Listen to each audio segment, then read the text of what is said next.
Let's check out another Big East matchup here on Saturday. We have Creighton taking on Seton Hall in this one. I believe this is also a noon tip-off. If we look at some of the rankings here in terms of Haslametrics, Creighton is number 13. Villanova sitting at number 23. Eli, we got to have a conversation here about Creighton. I don't know if you saw them against UConn on Wednesday night. And maybe it's more credit to UConn than it is a downgrade for Creighton offensively. But I think you and I would both agree that our expectations from Creighton haven't exactly been met here so far this season, with us both having futures on them before the year started. Then again, maybe this is just, kind of the midseason swoon we see in the Big East. It happens from time to time, and it gets a little easier when you're playing non-Big East opponents when you get to the tournament. So what are you seeing here for this Creighton-Seton Hall matchup? And what's your DEFCON level on Creighton at this point? It's concerning. It's definitely in the warning area. And if you look at some of their efficiency numbers in conference play, maybe you see this as a buy point on at least Creighton's offense, because they're shooting just below 30%. They got a lot of open looks in that UConn game that they missed. But I also thought some of those misses were just a product of tired legs, because UConn was completely controlling the tempo. Not that Creighton doesn't want to push the floor either, but the one difference that you have in this Creighton team that I didn't think was going to be the case is the point guard drop-off from Ryan Nembhard to Stephen Ashworth going back to last year. Now, I know Nembhard hasn't been super efficient from at the beginning of the season, maybe midpoint of non-conference play up until now with Gonzaga, but still, his ability to create off the dribble is something that Creighton is heavily missing when their three-point shots aren't dropping, which they haven't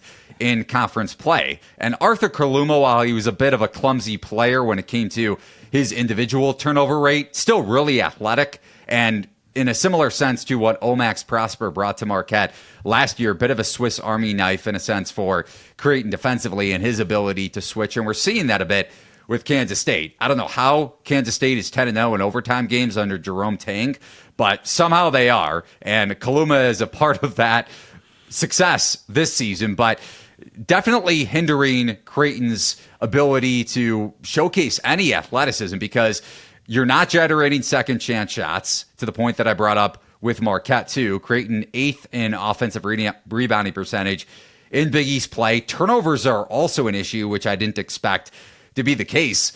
I thought Trey Alexander would be a lot more efficient when it came to attacking the rim and his mid-range game, which is his best attribute, ability to create off the dribble. I mentioned that Creighton doesn't have a point guard that can do that. I thought Ashworth was going to be playing more off ball and Alexander more on ball, which has been the case, but the efficiency level hasn't risen to the point that I expected and a lot of prognosticators expected when Creighton was expected to at least make another Final Four run or be in the conversation. Now, they'll be in the 4 or 5 seed range. I don't think last night's loss is any sort of a drop-off for Marquette's NCAA tournament seeding, just because UConn is likely going to be a number 1 seed. But all the concerns I had about Creighton entering that game, I'm still concerned with, and I would be concerned with going into the Seton Hall game, a very athletic team that has risen above the expectations that we saw entering the season.